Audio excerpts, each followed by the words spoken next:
5. Department of Homeland Security, Can Cuccinelli. Primary recommendation. Our primary recommendation is that the President pursue legislation to dismantle the Department of Homeland Security (DHS). After 20 years, it has not gelled into one DHS.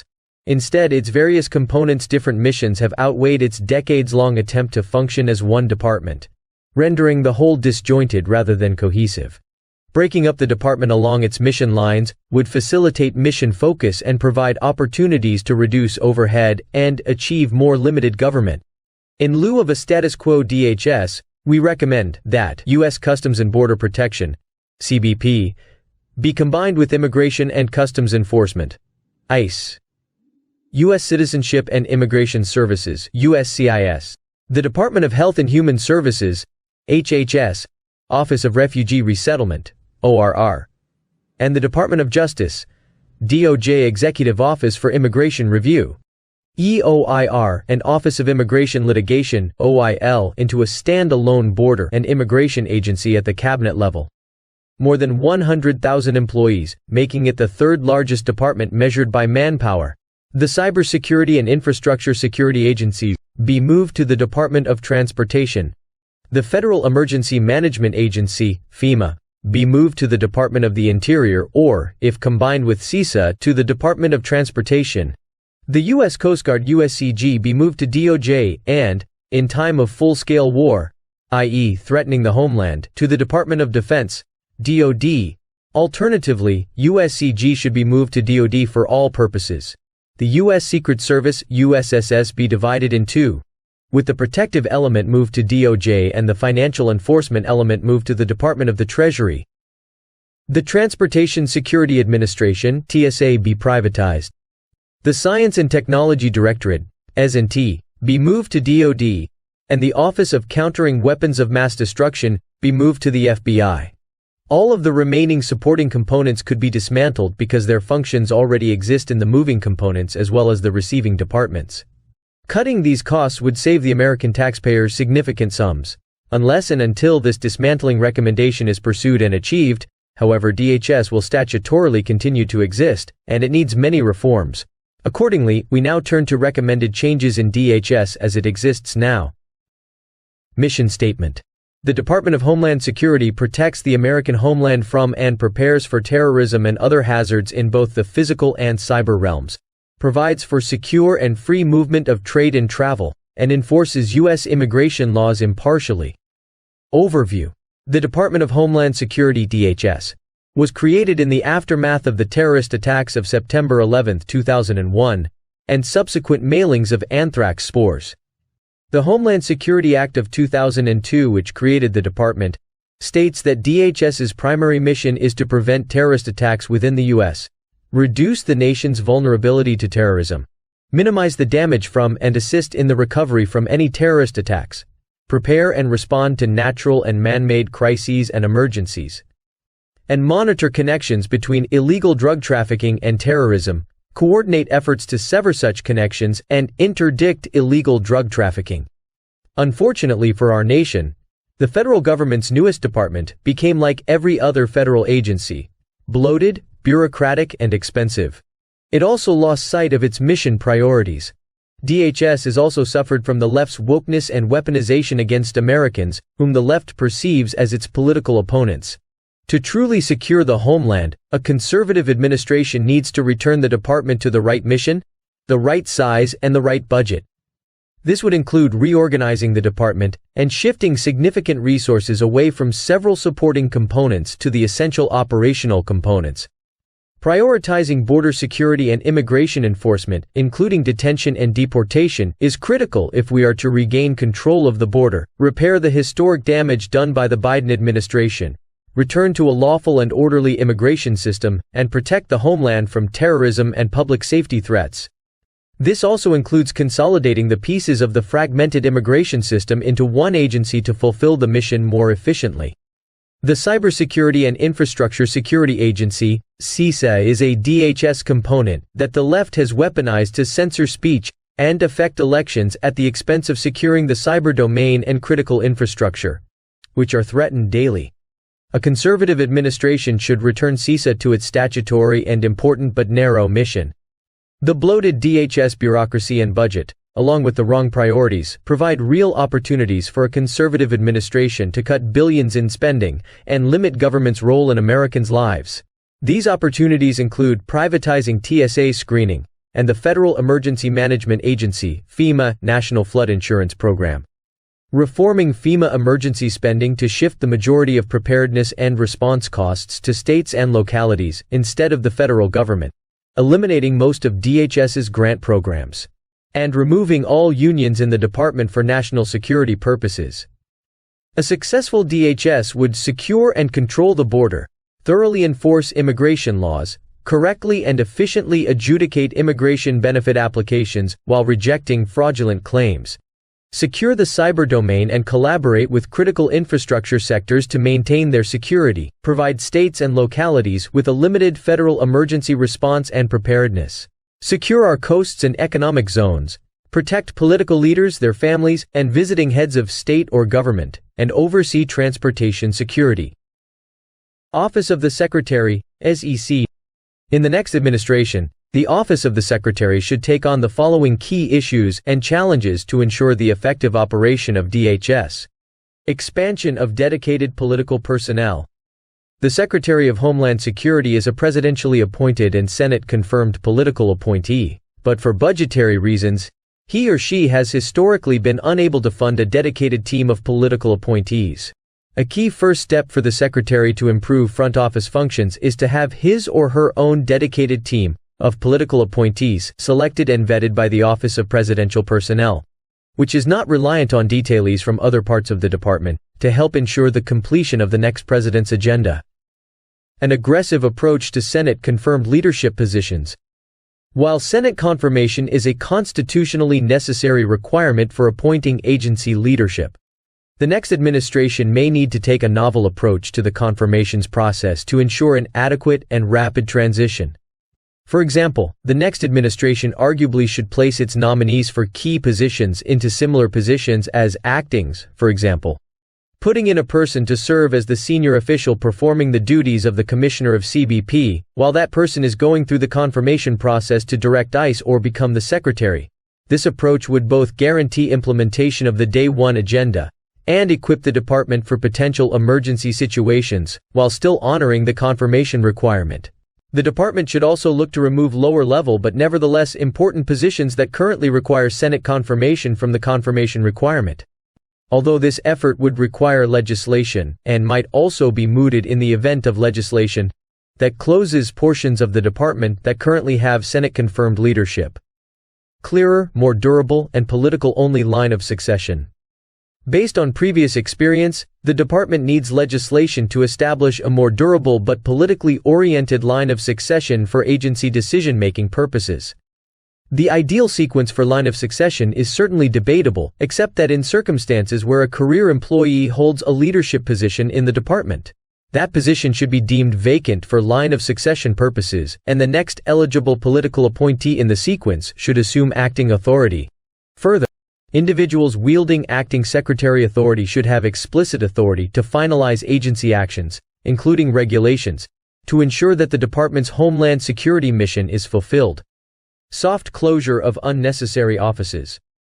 Pending a possible presidential decision to shrink or eliminate DHS itself, the next administration will still have the obligation to protect the homeland as required by law. The Secretary therefore can and should use his or her inherent discretionary leadership authority to soft close ineffective and problematic corners of the department. While those corners are to be determined, the Secretary could shift personnel, funding and operational responsibility to mission-essential components of the department, including the Office of the Secretary itself. This effort not only would make the department more efficient, but also would support a legislative move to shrink or dismantle the department by showing that the agency can fulfill national security critical functions without its current bloated bureaucracy. Restructuring and redistribution of career personnel. To strengthen political decision-making and ensure that taxpayer dollars are being used legally and efficiently, the Secretary should make major changes in the distribution of career personnel throughout the department. For example, personnel from parts of the department undergoing soft closure could be redistributed to what will be workload-intensive corners of the department, including national security critical and transparency functions. All personnel with law enforcement capacity should be removed immediately from office billets and deployed to field billets to maximize law enforcement capacity. Compliance for grants and other federal funding. The next administration should take steps to restore lawfulness and integrity to the department's massive regimen of federal grant programs, most of which are managed and distributed by the Federal Emergency Management Agency. The Secretary should direct FEMA to ensure that all FEMA-issued grant funding for states, localities, and private organizations is going to recipients who are lawful actors, can demonstrate that they are in compliance with federal law, and can show that their mission and actions support the broader Homeland Security mission. All applicants and potential recipients of such grant funding should be required to meet certain preconditions for eligibility, except for receipt of post-disaster or non-humanitarian funding, or should simply be considered ineligible for funding. Such preconditions should include at least the following: certification by applicants that they comply with all aspects of federal immigration laws, including the honoring of all immigration detainers. Certification by applicants that they are both registered with E-Verify and using E-Verify in a transparent and non-evasive manner. For states and localities, that would include certification that all components of that government, and not just the applicant agency, are registered with and use E-Verify. If the applicant is a state or locality, commitment by that state or locality to total information sharing in the context of both federal law enforcement and immigration enforcement. This would include access to Department of Motor Vehicles and voter registration databases. Non-use of discretionary guest worker visa authorities. To stop facilitating the availability of cheap foreign labor in order to support American workers, particularly poor and middle-class American workers, and follow congressional intent, the Secretary should explicitly cease using at least 2 discretionary authorities as part of his or her broader effort to support American workers. The Secretary should make it clear that he or she will not use the Secretary's existing discretionary authority to increase the number of H-2B, seasonal non-agricultural visas above the statutorily set cap. The Secretary should not issue any regulations in support of the H-2 eligible country list, the effect of which would prevent favoring certain foreign nationals seeking an H-2 guest worker visa based simply on their nationality. Restoration of honesty and transparency. The Secretary should use his or her inherent authority as leader of the department to follow up with congressional and other partners to disclose information and provide the transparency that has been obstructed during the Biden administration. The Secretary should proceed from the assumption that congressional inquiries and public information requests were unfulfilled and then seek to fulfill them. Replacement of the entire Homeland Security Advisory Committee. The Secretary should plan to quickly remove all current members of the Homeland Security Advisory Committee and replace them as quickly as is feasible. U.S. Customs and Border Protection (CBP). If all immigration agencies are not merged, including USCIS and ORR, then an appropriate third alternative would be to consolidate ICE and CBP to form a combined Border Security and Immigration Agency, BSIA. This would integrate critical interdiction, enforcement, and investigative resources, enhancing coordination and refocusing collective efforts on the vast and complex cross-border threats impacting our nation's health, safety, and national security. It would also simultaneously add efficiencies to our nation's capacity to facilitate lawful trade and travel. The BSIA should establish clear mission requirements, responsibilities, and mandates under existing law regarding the persistent need for and utilization of U.S. military personnel and resources to assist BSIA with increasing whole-of-government efforts and long-term strategy to secure our nation's borders effectively. In addition, appropriate elements within the newly created BSIA should be designated as part of the U.S. national security and intelligence community. A conservative administration should eliminate any prohibitive guidance, direction, or mandate from DHS or the administration that curtails or limits CBP from publishing detailed border security and enforcement data not impacting intelligence, interdiction, and investigative operations methods or sources. DHS should issue a regulation mandating that CBP publish accurate and timely border security data, readily available to the public, on a regular basis that avoid White House and DHS leadership review and approval. The White House should grant the authority for CBP and DHS executives to utilize component aviation assets under the Office of Air and Marine (OAM). CBP and DHS have worldwide missions with personnel and facilities that are deployed across the globe and in every state in the U.S.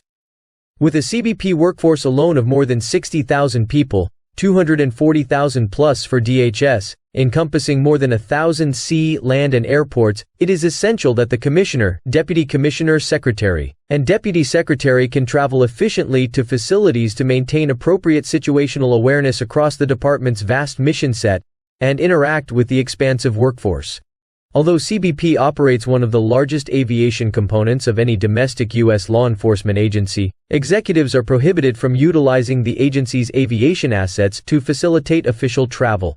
Executives are required to fly on commercial airlines, and this requirement significantly limits their ability to have classified communications and takes them offline for extended periods of time. Border Patrol BP and OAM should be combined within CBP. BP has more than 20,000 personnel, and OAM has approximately 1,800. OAM's assets are dedicated in support of BP operations the vast majority of the time, yet redundant approvals, strategies, and independent hierarchical commands serve as impediments to efficient and practical resource deployments.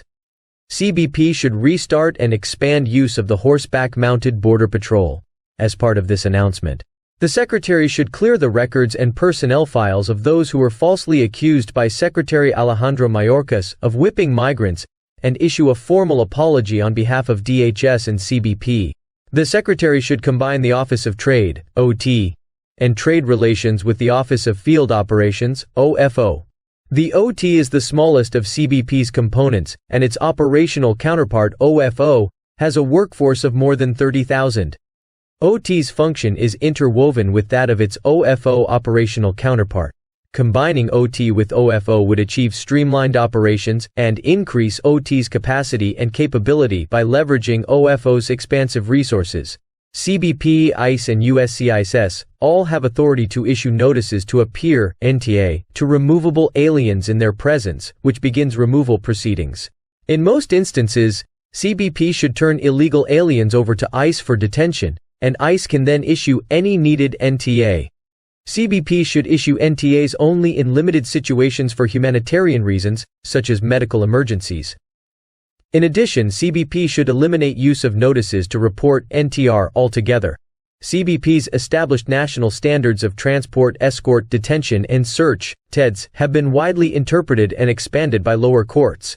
This has resulted in unrealistic and differing detention standards for CBP facilities based on the jurisdiction within which they fall, negatively impacting operations.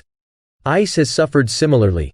A single nationwide detention standard should be codified that prevents individual states from mandating that federal government agencies adhere to widely expansive and ever-changing sets of standards.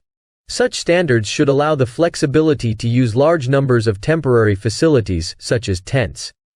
The annual costs associated with establishing and maintaining temporary facilities to address the flow of illegal migration and associated care, transportation and processing are prohibitive, and CBP's budget is inadequate. CBP is forced to forego critical mission-essential endeavors to fund the additional associated costs. Often this requires the reprogramming of funding at the DHS level, which has a negative impact on other DHS components' operations. This predictable cost that has to be paid from existing CBP and DHS funding levels reduces CBP's operational readiness and ability to accomplish its diverse and critical missions to protect the American people. The next president should request a realistic budget that fully pays for these costs. Increased funding is needed for BP to hire additional support personnel, which would relieve uniformed BP agents from administrative duties associated with processing aliens, and allow them to return to their national security mission. Congress should increase funding for facility upgrades at strategic land ports of entry, POEs, including expanding state-of-the-art technology such as non-intrusive inspection equipment. Today the cartels exploit the aging facilities and lack of adequate technology to smuggle illicit drugs, contraband, and more successfully through our nation's POS. U.S. Immigration and Customs Enforcement, ICE, needed reforms. Since the formation of DHS, ICE has increasingly been tasked with auxiliary missions that have little or nothing to do with either immigration or customs enforcement. To return ICE to its primary mission, any new administration that wishes to restore the rule of law to our immigration enforcement efforts should order ICE to stop closing out pending immigration cases and apply the Immigration and Nationality Act, INA, as written by Congress. The Biden administration closed out tens of thousands of immigration cases that had already been prepared and were slated for expedited removal processing or hearings before the U.S. Immigration Court. This misguided action constituted an egregious example of lawlessness that allowed thousands of illegal aliens and other immigration violators to go free in the United States. Direct ICE to stop ignoring criminal aliens identified through the 287G program. Ultimately, Congress should prevent ICE from ignoring criminal aliens identified by local law enforcement agencies that are partners in the 287G program. However, before congressional action, ICE should be directed to take custody of all aliens with records for felonies, crimes of violence, DUIs, previous removals, and any other crime that is considered a national security or public safety threat as defined under current laws. Eliminate T&U visas. Victimization should not be a basis for an immigration benefit. If an alien who was a trafficking or crime victim is actively and significantly cooperating with law enforcement as a witness, the S visa is already available and should be used. Pending elimination of the T&U visas, the Secretary should significantly restrict eligibility for each visa to prevent fraud. Issue clear guidance regarding detention and bond for aliens.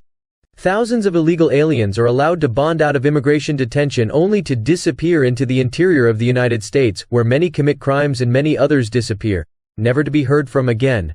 This occurs primarily because of poorly worded bond regulations, contradictory bond policy memoranda, and poor practices for managing released aliens and the Alternatives to Detention (ATD) program, which requires significant reform.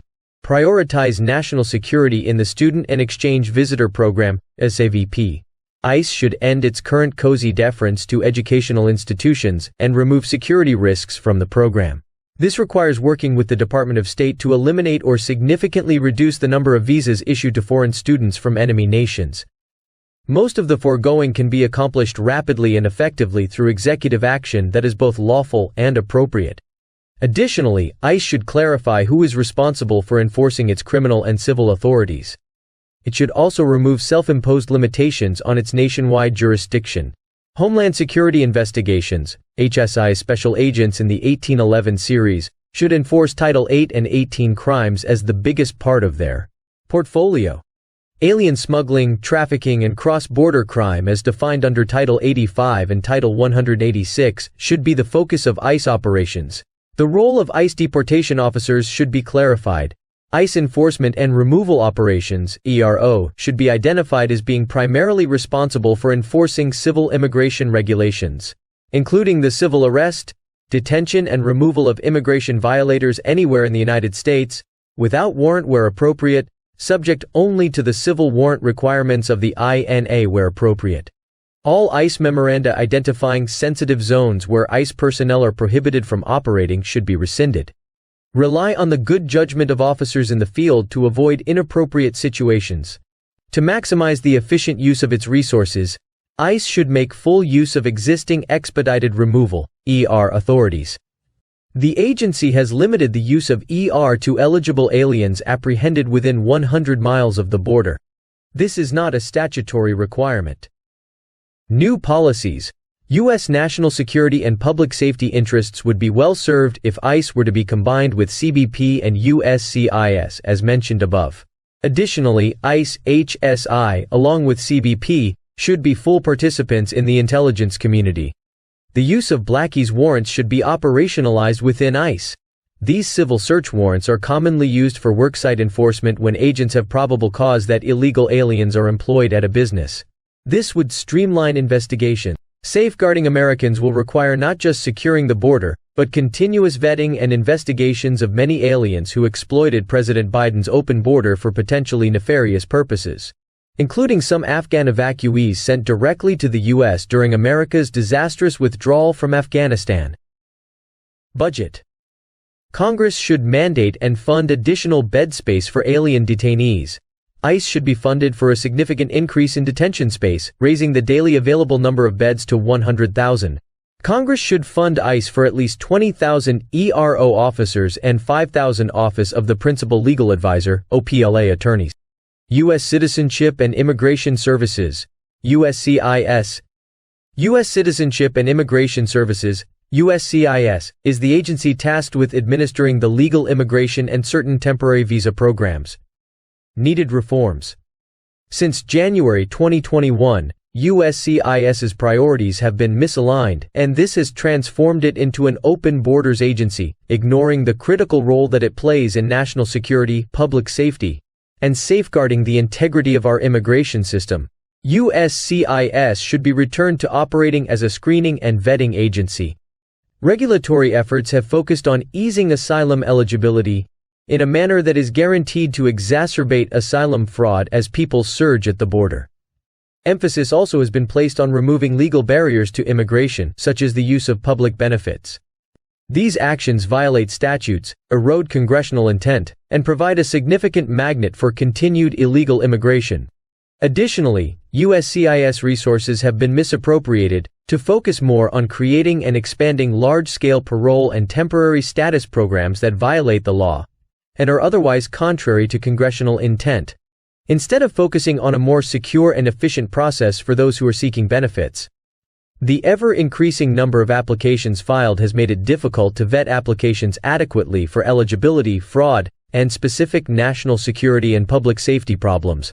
The Fraud Detection and National Security Directorate, FDNS, is currently a small directorate with assigned officers reporting through the chain of command in the field, and this has led to stovepiping, lack of coordination in national policy, and inconsistencies throughout the agency. To prioritize vetting and fraud detection, FDNS should undergo a structural shift focused on direct reporting from the field to headquarters, reclassification of leadership, and FDNS directives taking precedence over those of other component entities. Correcting the current misalignment of agency priorities and resources should begin with this primary shift in focus to vetting and fraud detection. These actions would reform the agency, returning it to its screening and vetting mission in protecting the homeland. Other structural changes should include re-implementation of the USCIS Denaturalization Unit, an effort to maintain integrity in the system by identifying and prosecuting criminal and civil denaturalization cases, in combination with the Department of Justice, for aliens who obtain citizenship through fraud or other illicit means. Additionally, USCIS should create a criminal enforcement component within the agency to investigate immigration benefits fraud under Title VIII, perhaps requiring additional legislative and regulatory authorities for the officers themselves, and to prosecute cases through special assistant U.S. attorneys with substantive knowledge in the field. Particular attention should be given to addressing increasing incidents of forced labor trafficking in temporary work visa programs. While the Biden regulatory agenda has focused on at least two major rules, the credible fear rule and the public charge rule, USCIS has utilized other policy and internal procedural mechanisms to extend employment authorization to large groups of people who are in the country without legal status. The agency has taken quiet steps to cut corners and lessen adjudicatory standards. During a transition period, a complete audit of agency policies, memoranda, and management directives issued during the Biden administration should be completed, and rescission documents should be prepared for issuance within the first few days of the incoming administration. Additionally, regulatory documents should be drafted to review or reverse all regulations promulgated during the Biden administration. New policies. To advance the national interest, the three core immigration agencies USCIS, ICE, and CBP should remerge and have immigration elements outside of DHS, such as ORR of HHS included. The fragmented immigration enforcement framework that developed in the wake of the Homeland Security Act has weakened each agency and should be remediated. Combining these critical agencies would strengthen their capabilities, ensure cooperation, and promote information sharing. Agency responsibilities and the delineation of authorities, such as inconsistent use of deferred action and issuance of NTAs by each agency, have long been a point of contention that would be addressed much more easily if they were recombined into a single entity, Alternatively, new policies for USCIS as it currently exists should focus on matters that can be addressed through administrative action. The workforce should be realigned and, as necessary, retrained on base eligibility and fraud detection rather than speed in processing. Training should be returned to Federal Law Enforcement Training Centers, FLETC, which would underscore the enforcement role of USCIS as a vetting agency, and be rebranded accordingly. Management directives and policies should realign to ensure that the workforce, while adaptable and able to handle the bulk of the USCIS mission, is not allowed to be pulled off mission work to focus on unlawful programs. DACA, mass parole for Afghans, Ukrainians, Venezuelans, etc., which divert resources away from nuclear family and employment programs. The regulatory agenda should include the immediate submission of notices of proposed rulemaking for the Trump administration's public charge rule, including aspects from its original notice of proposed rulemaking. Temporary work visa reform, employment authorization reform rules, asylum bars rule, and a third country transit rule. At a minimum, an enhanced regulatory agenda should include rules strengthening the integrity of the asylum system, parole reform, and visa reform that prioritizes relief for victims of heinous crimes and ensures that we protect the truest and most deserving victims of crime. Not all policy changes require formal rulemaking, however, as internal guidance documents are generally exempt under the Administrative Procedure Act, APA. In this sub-regulatory space, USCIS policy memos and operational guidance should reduce the validity of employment authorization documents and end the COVID flexibilities, including the reliance on biometrics reuse. USCIS should also enforce existing regulations by rejecting incomplete applications and petitions, ensuring both that they are completed before accepted for filing, and that FDNS signs off on all approved applications and petitions before approval notices are sent to the alien or petitioner. Other efforts should be focused on adjudication standards, returning to nearly 100% interview requirements for all appropriate cases.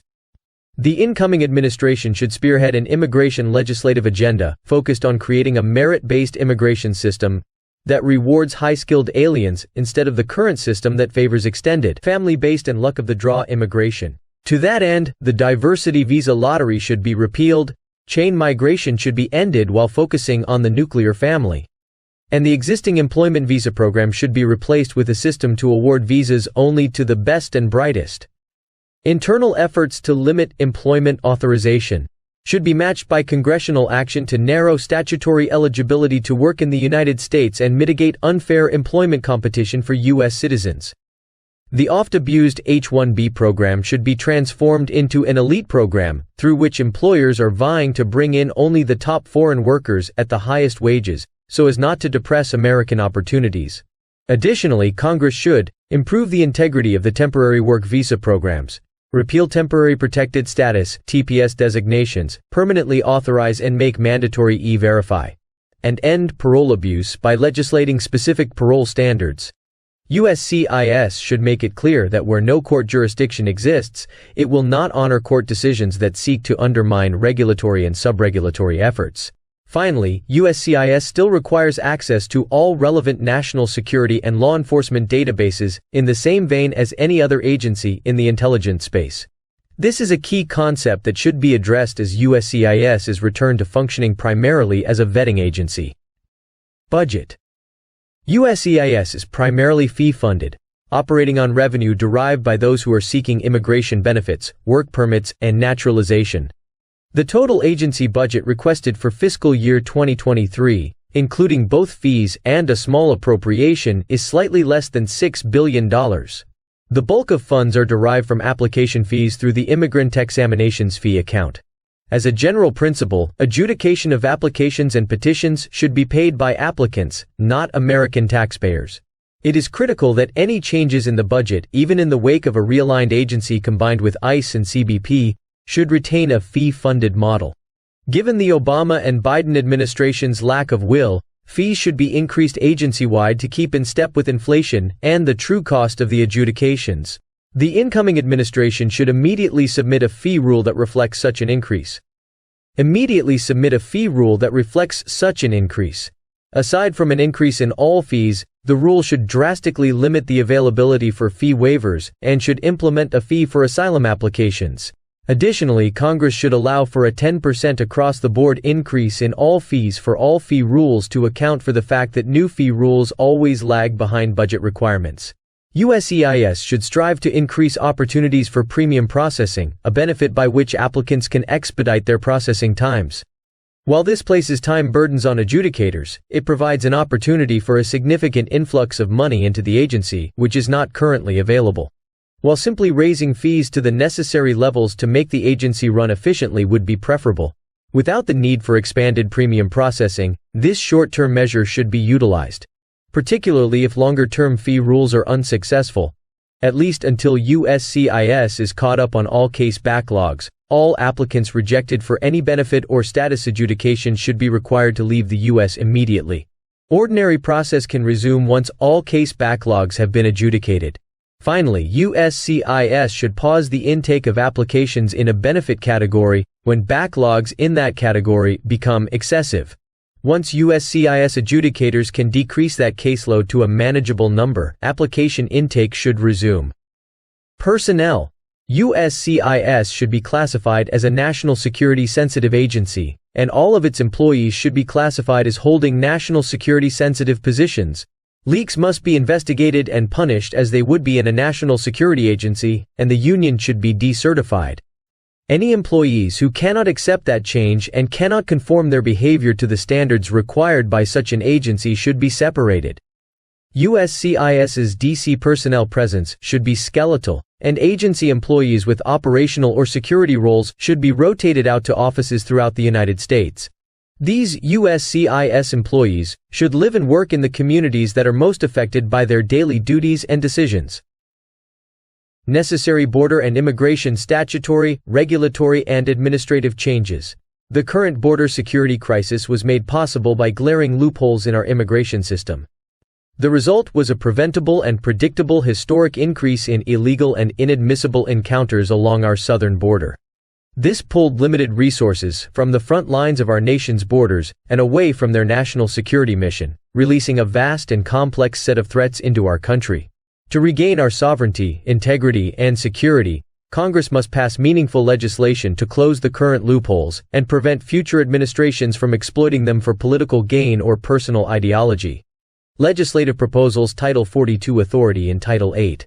Create an authority akin to the Title 42 Public Health Authority that has been used during the COVID-19 pandemic to expel illegal aliens across the border immediately when certain non-health conditions are met, such as loss of operational control of the border. Mandatory appropriation for border wall system infrastructure.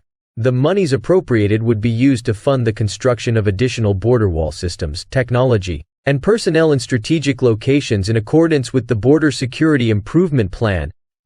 Appropriation for port of entry infrastructure. Border security is not addressed solely by systems in between the ports of entry. POs require technology and physical upgrades, as well as an influx of personnel to meet capacity demands and act as the literal gatekeepers for the country. This is the first line of defense against drug and human smuggling operations. Unaccompanied minors. 1. Congress should repeal Section 235 of the William Wilberforce Trafficking Victims Protection Reauthorization Act of 2008.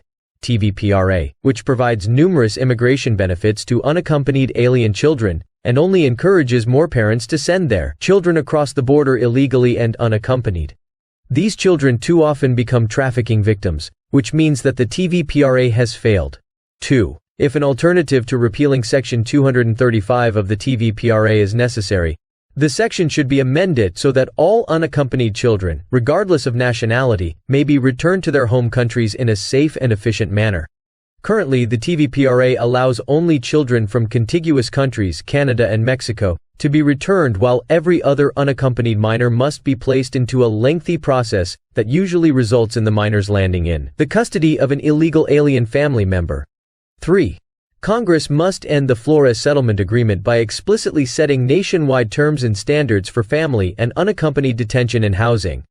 Such standards should focus on meeting human needs and should allow for large-scale use of temporary facilities, for example, tents. 4. Congress should amend the Homeland Security Act and portions of the TVPRA to move detention of alien children expressly from the Department of Health and Human Services to DHS. Asylum reform. 1. The standard for a credible fear of persecution should be raised and aligned to the standard for asylum. It should also account specifically for credibility determinations that are a key element of the asylum claim. 2. Codify former asylum bars and third country transit rules. 3. Congress should eliminate the particular social group protected ground as vague and overbroad, or, in the alternative, provide a clear definition with parameters that at a minimum codify the holding in matter of a b, that gang violence and domestic violence are not grounds for asylum. Parole reform. Congress should end the widespread abuse of parole in contravention of statute, and return it to its origins as an extraordinary remedy for very limited purposes. NGOs and processing. Congress should halt funds given to non-governmental organizations, NGOs, to process and transport illegal aliens into and throughout the United States.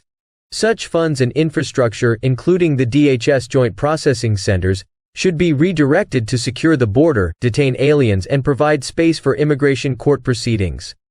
Other pathways for border crossers. While Congress should use its oversight authority to ensure that expedited removal is used to the fullest extent and followed to the letter of the law, other paths for border crossers should be included in a legislative package.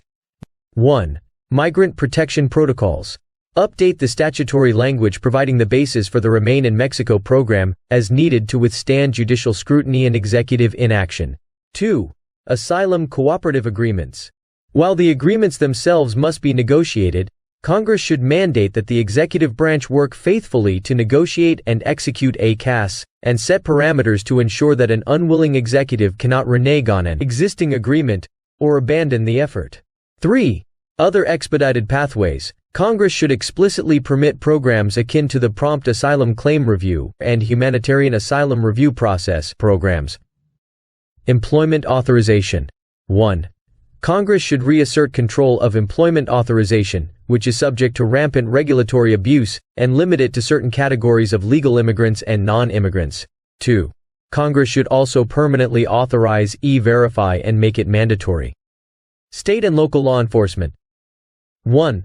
Congress should unequivocally authorize state and local law enforcement to participate in immigration and border security actions in compliance with Arizona v. United States. 2.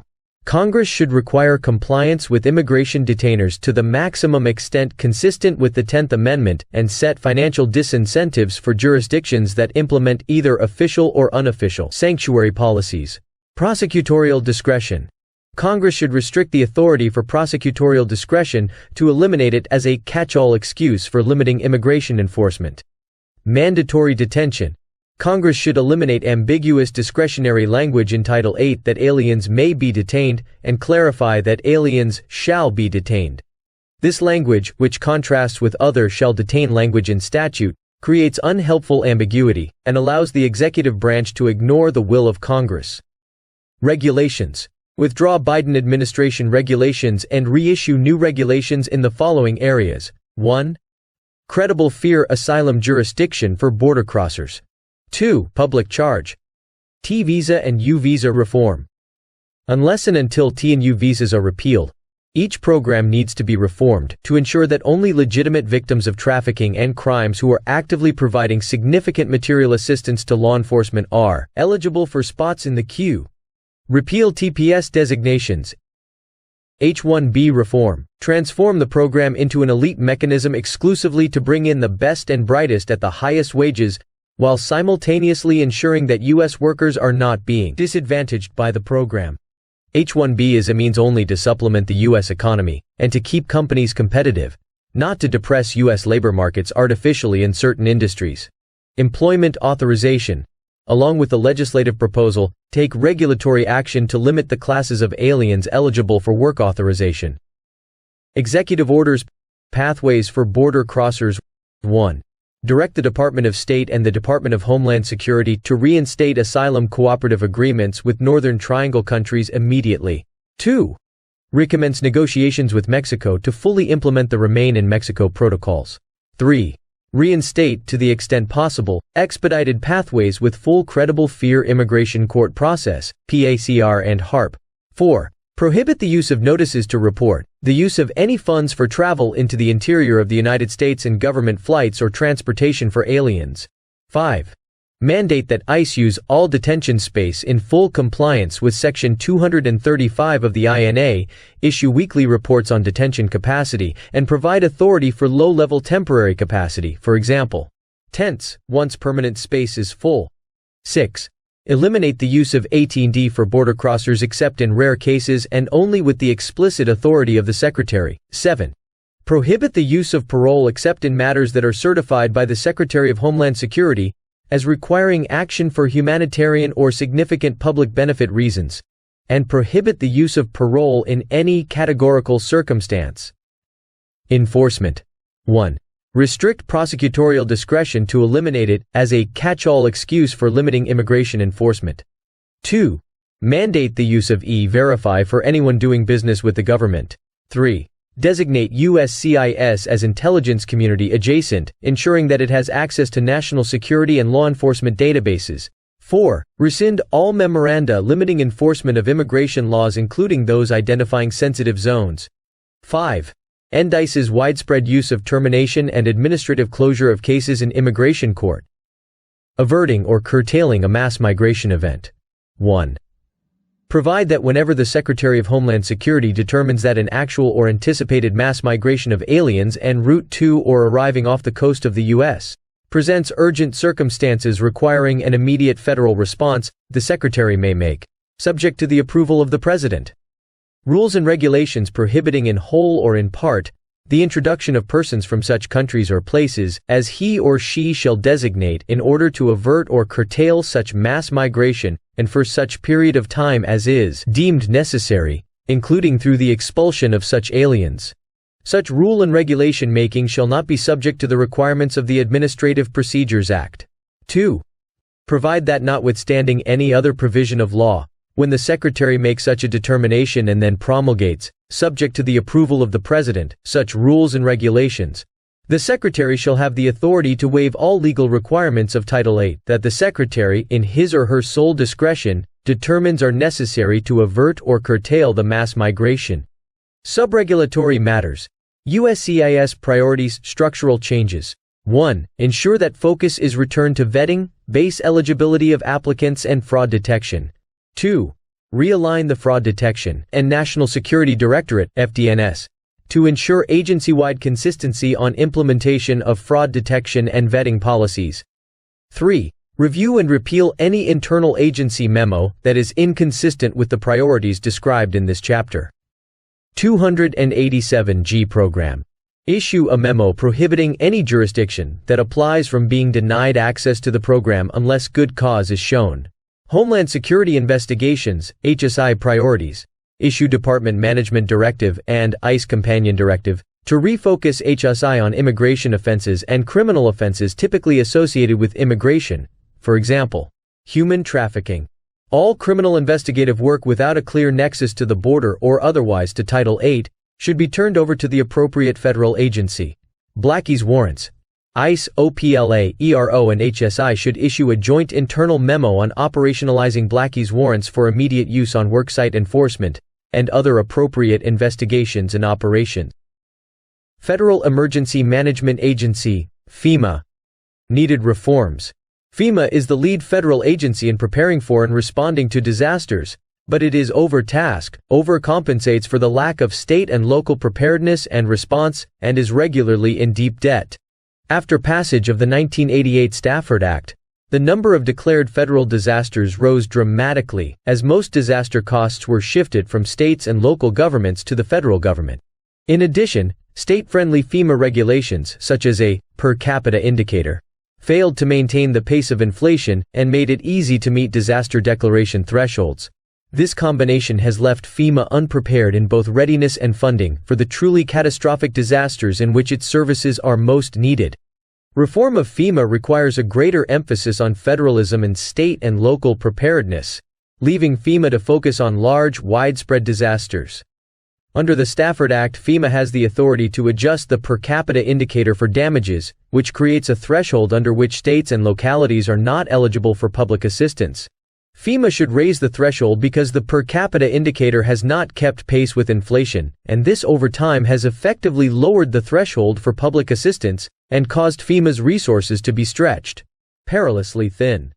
Alternatively, applying a deductible could accomplish a similar outcome, while also incentivizing states to take a more proactive role in their own preparedness and response capabilities. In addition, Congress should change the cost-share arrangement so that the federal government covers 25% of the costs for small disasters, with the cost share reaching a maximum of 75% for truly catastrophic disasters. FEMA is also responsible for the National Flood Insurance Program, NFIP, nearly all of which is issued by the federal government.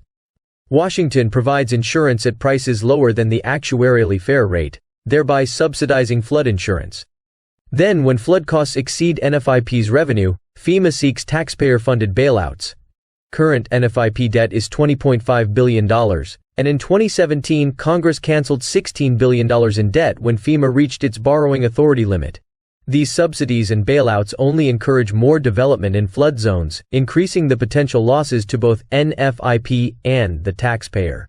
The NFIP should be wound down and replaced with private insurance, starting with the least risky areas currently identified by the program. Budget issues. FEMA manages all grants for DHS, and these grants have become pork for states, localities, and special interest groups. Since 2002, DHS and FEMA have provided more than $56 billion in preparedness grants for state, local, tribal, and territorial governments. For FY 2023, President Biden requested more than $3.5 billion for federal assistance grants. Funds provided under these programs do not provide measurable gains for preparedness or resiliency. Rather, more than any objective needs, political interests appear to direct the flow of non-disaster funds. The principles of federalism should be upheld. These indicate that states better understand their unique needs and should bear the costs of their particularized programs. FEMA employees in Washington, D.C. should not determine how billions of federal tax dollars should be awarded to train local law enforcement officers in Texas, harden cybersecurity infrastructure in Utah, or supplement migrant shelters in Arizona. DHS should not be in the business of handing out federal tax dollars. These grants should be terminated. Accomplishing this, however, will require action by members of Congress who repeatedly vote to fund grants for political reasons. The transition should focus on building resilience and return on investment in line with real threats. Personnel. FEMA currently has 4 Senate-confirmed positions. Only the administrator should be confirmed by the Senate.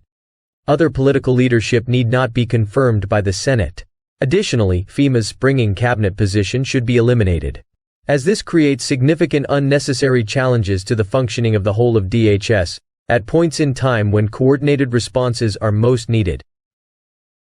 Cybersecurity and Infrastructure Security Agency. Needed reforms.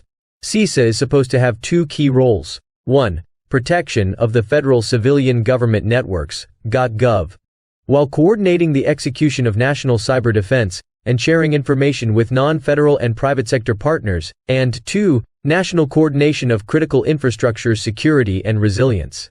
Yet, CISA has rapidly expanded its scope into lanes where it does not belong, the most recent and most glaring example being censorship of so-called misinformation and disinformation.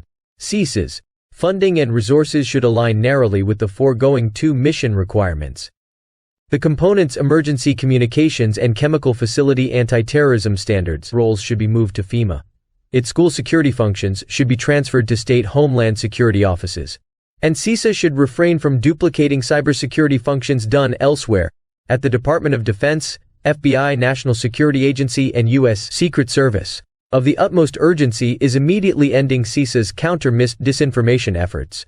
The federal government cannot be the arbiter of truth. CISA began this work because of alleged Russian misinformation in the 2016 election, which in fact turned out to be a Clinton campaign dirty trick.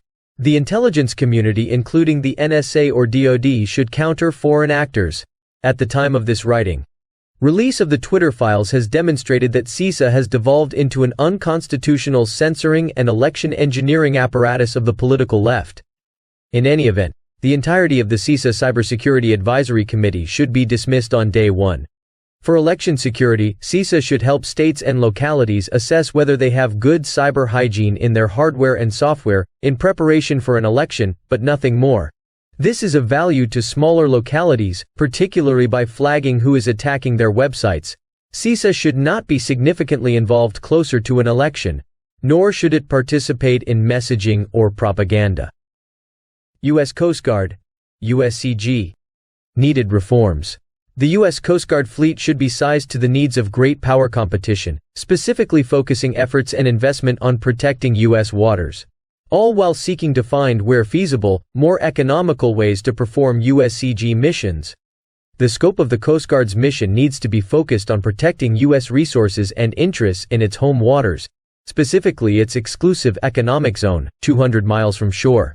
USCG's budget should address the growing demand for it to address the increasing threat from the Chinese fishing fleet in home waters, as well as narcotics and migrant flows in the Caribbean and Eastern Pacific.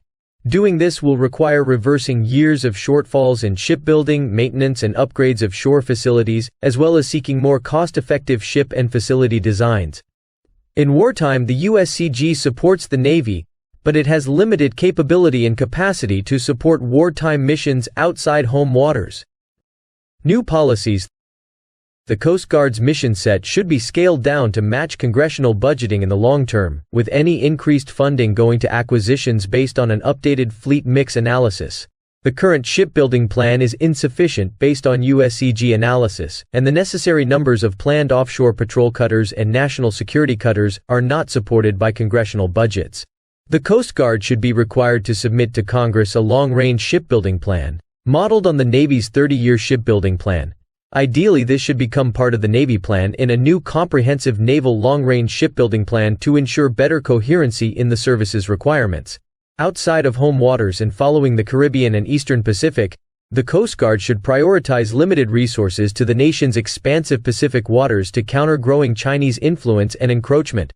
Expansion of facilities in American Samoa and basing of cutters there is one clear step in this direction, and should be accelerated. Looking to free association states, Palau, the Federated States of Micronesia, and the Republic of the Marshall Islands, for enhanced and persistent presence, assuming adequate congressional funding, is another such step. The Secretary of the Navy should convene a naval board to review and reset requirements for Coast Guard wartime mission support. To inform and validate these updated requirements, the Chief of Naval Operations and the Coast Guard Commandant should execute dedicated annual joint wartime drills, focused on USCG's wartime missions in the Pacific. The money for these activities should be allocated from DoD, an interagency maritime coordination office focused on developing and overseeing comprehensive efforts to advance the nation's maritime interests and increase its military and commercial competitiveness, should be established. Given the USCG's history of underfunded missions, if the Coast Guard is to continue to maintain the Arctic mission, money to do so adequately will be required over and above current funding levels. Consideration should be given to shifting the Arctic mission to the Navy. Either way, the Arctic mission should be closely coordinated with our Canadian, Danish and other allies. Personnel. USCG is facing recruitment challenges similar to those faced by the military services.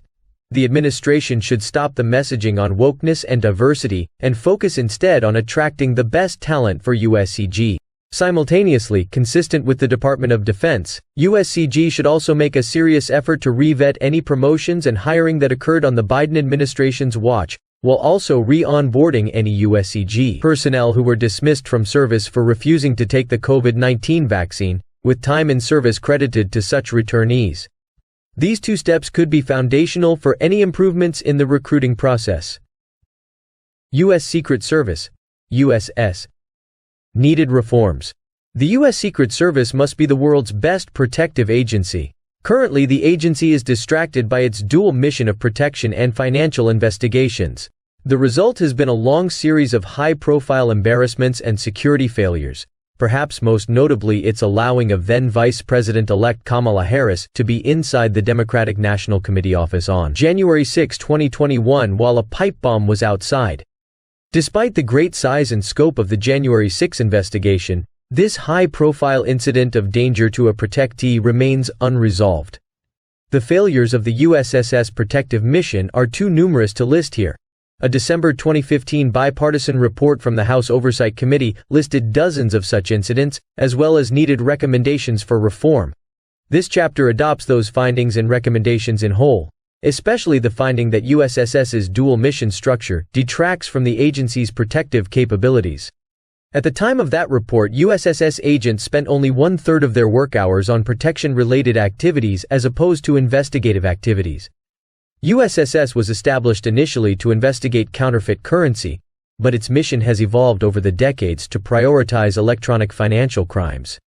For example, as this chapter was being written, all 15 of the USSS's most wanted individuals were wanted for financial crimes, many of them international in nature. Notably, the last head of the agency left not for a protection-related job, but to be the chief security officer of social media company Snapchat. This is a pattern that has developed over the years, with agents seeking to burnish their online financial crimes credentials to secure corporate security jobs. Coupled with some of the lowest morale in the federal government, the agency has completely lost sight of the primacy of its protective mission. New policies. USSS should transfer to the Department of Justice and Department of the Treasury all investigations that are not related to its protective function. It should begin the logistical operation of closing all field offices throughout the country and internationally, to the extent they are not taken over by Treasury or Justice. USSS agents stationed outside of Washington, D.C. should be transferred to work in immigration and customs enforcement field offices, where they would continue to be the boots on the ground, to follow up on threat reports throughout the country, and liaise with local law enforcement for visits by protectees. The only investigations not related to USSS's protective function that agents should pursue would be directed by HSI and relate to tracking the financial crimes associated with illegal immigration. This should include tracing remittances, any funds that are used to pay coyotes or the cartels, and payments by businesses to illegal aliens and all other crimes associated with illegal immigration. USSS should keep visitor logs for all facilities where the president works or resides. The Biden administration has evaded such transparency, with President Biden spending a historic amount of time for a president at his Delaware residence. This has left the American people in the dark as to who is influencing the highest levels of their own government. Budget. The suggested reforms would result in a significant USSS budget reduction, primarily because the agency would relinquish dozens of physical offices throughout the U.S. and internationally. Some amount of savings should be used to fix the personnel problems and for recruitment initiatives aimed at individuals who are inclined to join a protection-focused agency. Personnel. As documented extensively in the above-referenced 2015 bipartisan congressional report, low morale and high turnover are key drivers of USSS problems. With their mission focused on protection, agents would no longer spend the bulk of their time developing unrelated skill sets. Instead, USSS agents could hone their protection skills and pursue a protection career path in the agency, rather than quickly leaving USSS for high-paying corporate security jobs. The Uniform Division of USSS requires a significant staffing increase. As documented in the bipartisan report, understaffing results in unpredictable and long hours, which in turn result in high turnover, which only compounds the problem. Another key issue is that UD officers lack the ability to enforce criminal laws outside the immediate vicinity of the White House. As the District of Columbia is a federal jurisdiction and currently is beholden to the trend of progressive pro-crime policies, UD officers should enforce all applicable laws. The result would be to allow UD officers to gain more law enforcement experience and attractive credential that would improve morale. Transportation Security Administration, TSA. The TSA model is costly and unwisely makes TSA both the regulator and the regulated organization responsible for screening operations. As part of an effort to shrink federal bureaucracies and bring private sector know-how to government programs, TSA is ripe for reform. The U.S. should look to the Canadian and European private models of providing aviation screening manpower to lower TSA costs while maintaining security. Until it is privatized, TSA should be treated as a national security provider, and its workforce should be deunionized immediately. TSA could privatize the screening function by expanding the current Screening Partnership Program (SPP) to all airports. TSA would turn screening operations over to airports that would choose security contractors that meet TSA regulations and would oversee and test airports for compliance. Alternatively, it could adopt a Canadian-style system, turning over screening operations to a new government corporation that contracts screening service to private contractors. Contractors would bid to provide their services to a set of airports in a particular region, likely with around 10 regions nationally. TSA would continue to set security regulations and test airports for compliance, and the new corporation would establish any operating procedures or customer service standards. With either model, the intelligence function for domestic travel patterns should remain with the U.S. government. The federal government could expect to save 15 to 20% from the existing aviation screening budget, but savings could be significantly larger. Service to travelers should also improve. Management Directorate, MGMT. The Management Directorate is unnecessarily large because each individual component also maintains its own respective management office. Too much overlap and red tape exist between headquarters (HQ) and components with regard to such functions as hiring, information technology, and procurement. Finance is unique given that HQ needs to address reprogramming, and component budgets need to roll up into all department budgets. The Directorate requires intense reform, the specifics of which should be further assessed given its expansive nature. Front Office (FO). Immediately place a small team of advisors with a deep understanding of operational management, but who have some experience in government, because they will need to understand the nuance of reduction in force (RIF), appropriations hurdles when dealing with U.S. government reorganization, etc. To sit in the MGMT FO, reporting to the Secretary, ultimately either S1 or S2. One of these advisors should understand U.S. government employment law, and be prepared to relocate personnel and downsize offices accordingly. This includes reverting to the original understanding of the function of individuals appointed to the senior executive service. Competent managers who can work capably with any subject matter and in any location. Over the first few months of the administration, the advisor's role should be to assess what structural and procedural changes are appropriate. They should dissect the current standing management directives and the approval processes in place to implement and/or change them. Office of the Chief Human Capital Officer's processes and procedures. Hurdles to the Office of Chief Procurement Officer's procurement of innovative technology, and the facilities plan, including the consolidation into the St. Elizabeth's campus. They should also be prepared to help implement any end to unionization of DHS components in response to an executive order pursuant to 5 U.S.C. 7103. Office of the Chief Financial Officer, OCFO. DHS responsibilities to work with Congress have been split between the Office of Legislative Affairs, OLA, and OCFO. OLA deals with the authorizing committees on policy issues, and OCFO works with the appropriations committees on budget planning, execution, and reprogramming. This split creates communication and visibility issues within DHS and inconsistency in answers to Congress. This is an issue not only within the HQ model, but also throughout the components. Either appropriations personnel should be moved to OLA, and there should be a dotted line reporting structure to OCFO, or a policy that OLA personnel must be included on communications to Congress should be implemented. To avoid answer shopping by congressional staff, particularly appropriations staff, all budget communications from the OCFO, including from the CFO herself, should first be provided to the Director of OLA to ensure consistency of information, messaging, and answers. This may be deemed awkward given that the OCFO is a Senate-confirmed position, but it is necessary to avoid inaccuracies and inconsistencies in messaging. Federal Protective Service (FPS). FPS needs federal agents to develop, share, and receive operational information and maintain direct contact with the Secretary in the midst of heightened threats. Before the summer 2020 civil unrest, positioning FPS under MGMT was justified, but given the current climate, they should not be reporting through MGMT. This may be especially problematic if a management directorate undersecretary lacking law enforcement or military experience is in place when a situation like summer 2020 arises.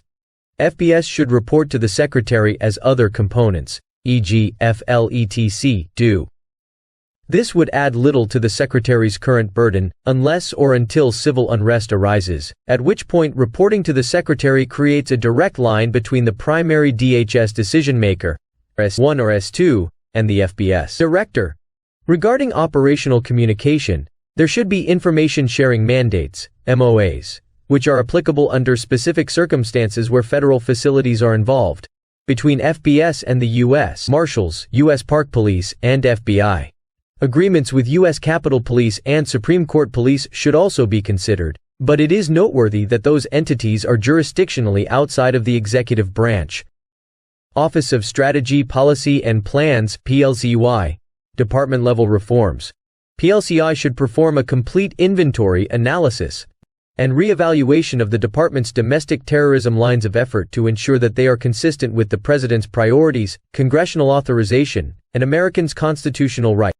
PLCI should likewise do a complete inventory, analysis, and evaluation of any of the department's work, in coordination with social media outlets, to censor or otherwise change or affect American speech. PLCI should comprehensively report on and publish this history in full, so that the American people can know the facts.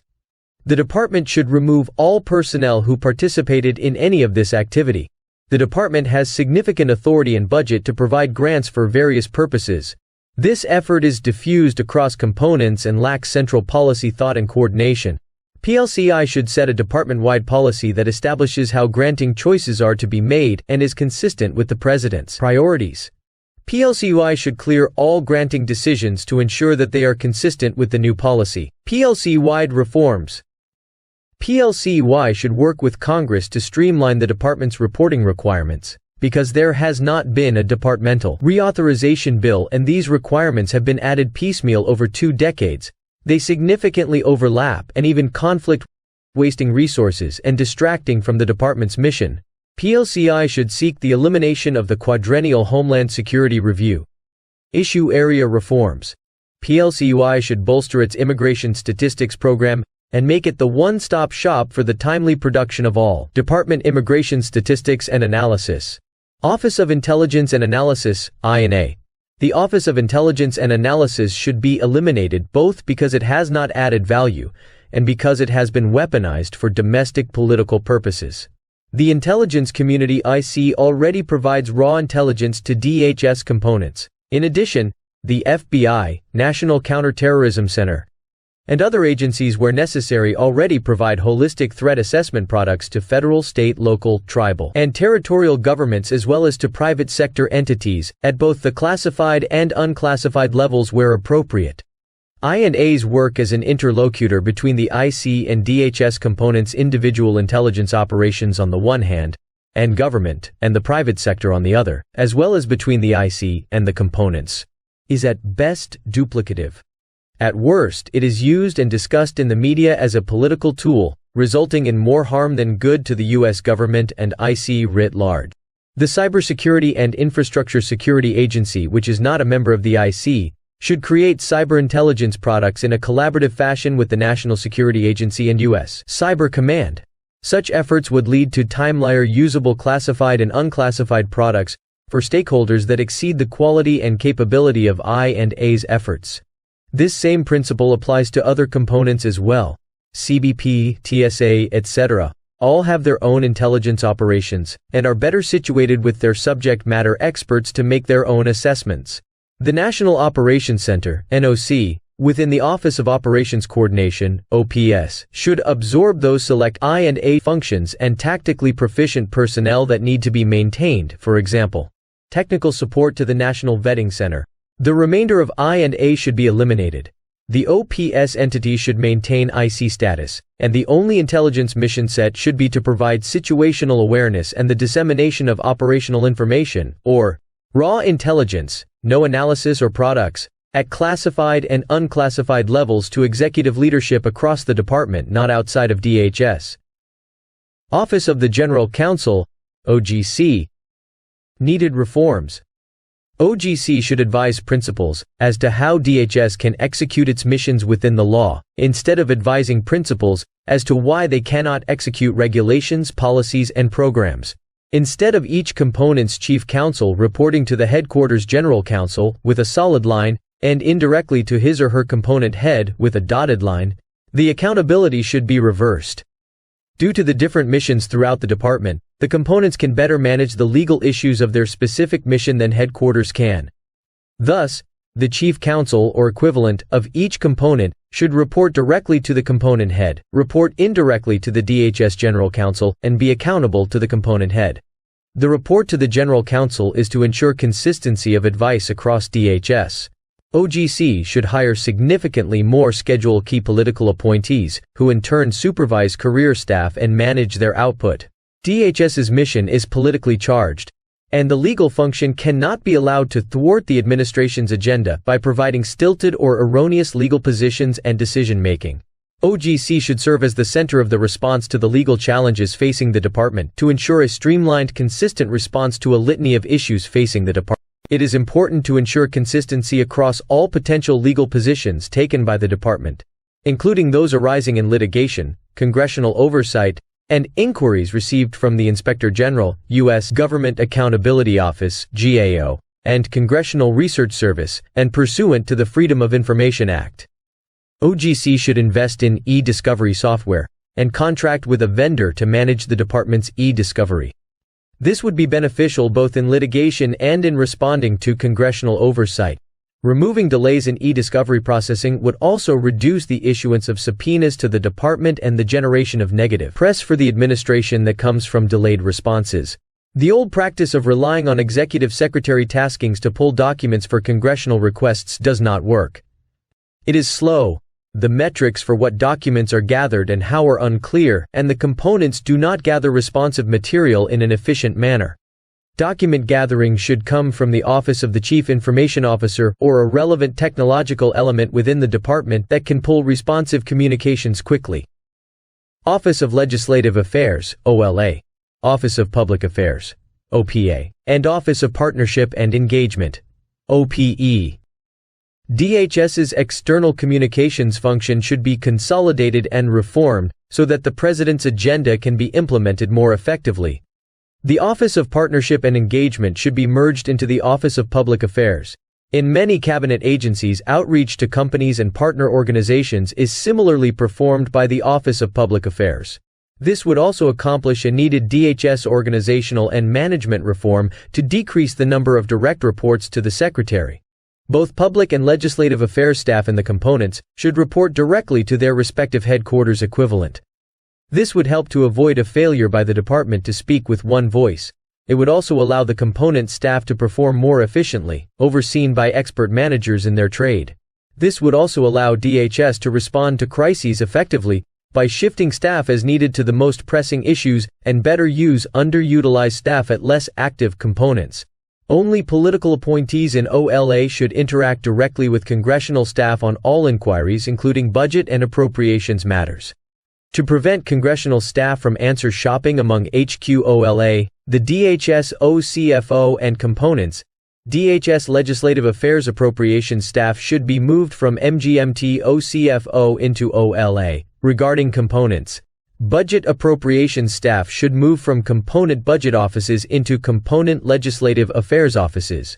Because dozens of congressional committees and subcommittees either have or claim to have jurisdiction over some DHS function, DHS staff from the Secretary on down spend so much time responding to congressional hearing and briefing requests, letters, and questions for the record that they are left with little time to do their assigned job of protecting the homeland.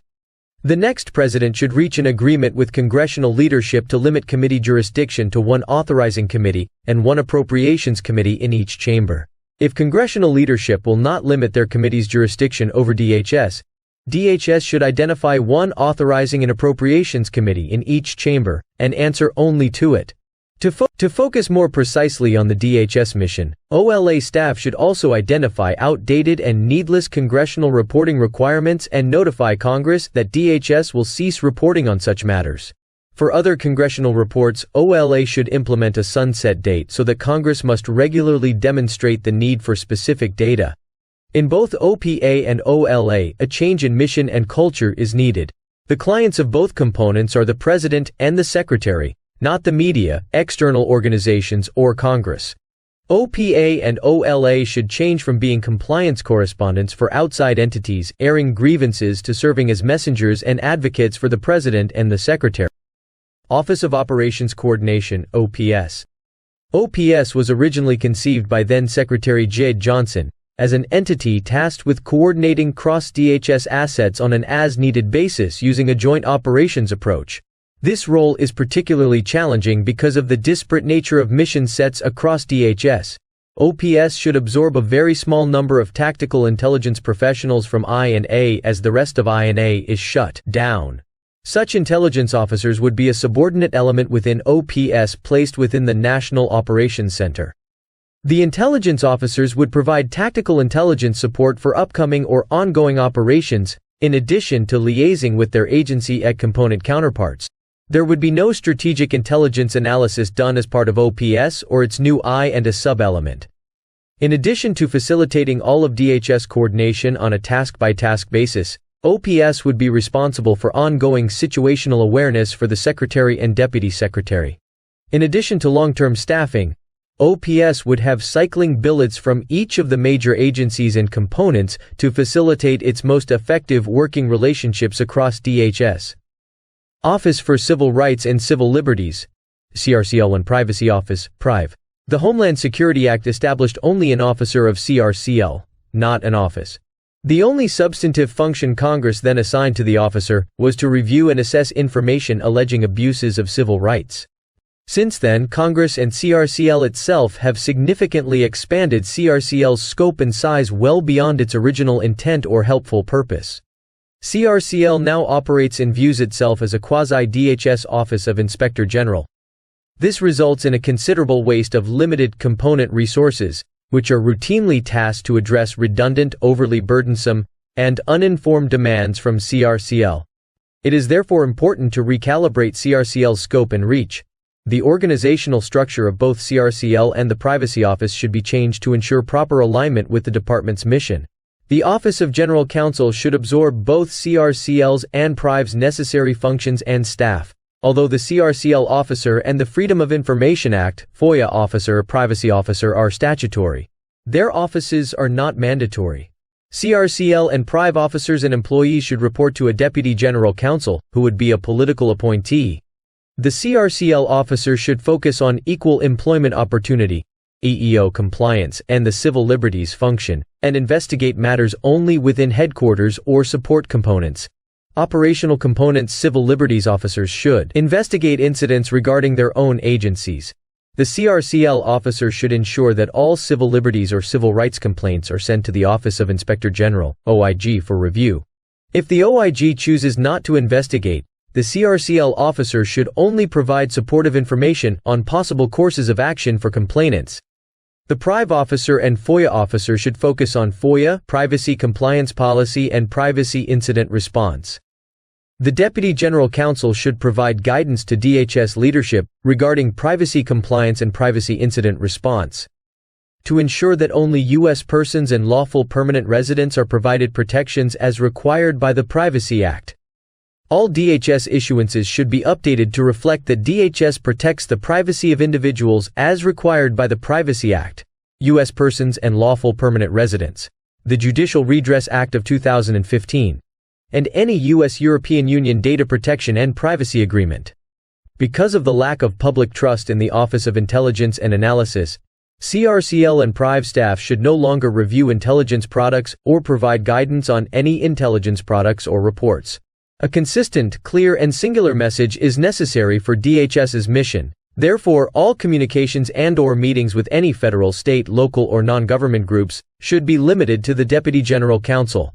In addition, given the narrower scope of work, OGC should disband the outside advisory boards and the more than 50 working groups in which CRCL and PRIV currently participate. Finally, CRCL and PRIV should no longer issue bulletins or periodicals. Office of the Immigration Detention Ombudsman, OIDO, and Office of the Citizenship and Immigration Services Ombudsman, CISOMB, OIDO. The Office of the Immigration Detention Ombudsman should be eliminated. This requires a statutory change in Section 106 of the Consolidated Appropriations Act of 2020. OIDO was designed to create another impediment to detention through an additional layer of so-called oversight. Several agencies already perform detention oversight. ICE conducts internal audits of facilities and investigates complaints against ICE agents through the Office of Professional Responsibility. Similarly, CBP accepts individual complaints regarding facilities through the Joint Intake Center and manages complaints against agents through the OPR. In addition, CRCL, OIG, GAO, and Congress all perform detention oversight. These multiple bodies place unmanageable and unreasonable burdens on ICE to manage several sometimes inconsistent audits and inspections at the same time. If OIDO remains a DHS component, the Secretary should immediately issue a directive stripping CRCL of its immigration portfolio. OIDO is in a better position with dedicated resources and immigration experts to perform this function than CRCL is. Allowing both offices to conduct detention oversight is duplicative and wasteful. The Secretary should conduct a thorough review of the effectiveness of Directive 810.1, which is widely interpreted as requiring a wholesale referral of cases to OIG. In reality, OIG investigates only a small fraction of them, and often sits on cases for longer than the 5-day window specified in the directive. Meanwhile, the other agencies wait in limbo to execute their duties. CISOMB, the Office of the Citizenship and Immigration Services Ombudsman, should be eliminated. The DHS bureaucracy is too large, and the Secretary has too many direct reports. CISOMB's policy functions can be performed, and sometimes already are, by OIG and GAO. The specialized casework can be moved into USCIS as a special unit, much like the IRS taxpayer advocate. This would require a statutory change to Section 452 of the Homeland Security Act of 2002. If CISOMB continues as a DHS component, a policy should be issued that prohibits CISOMB from assisting illegal aliens to obtain benefits. Currently, approximately 15 to 20% of CISOMB's workload consists of helping DACA applicants obtain and renew benefits, including work authorization. This is not the role of an ombudsman. In addition, the government should be a neutral adjudicator, not an advocate for illegal aliens. Agency relationships. It is critical to the achievement of the President's policy objectives that all agencies and departments touching immigration policy work in sync with one another.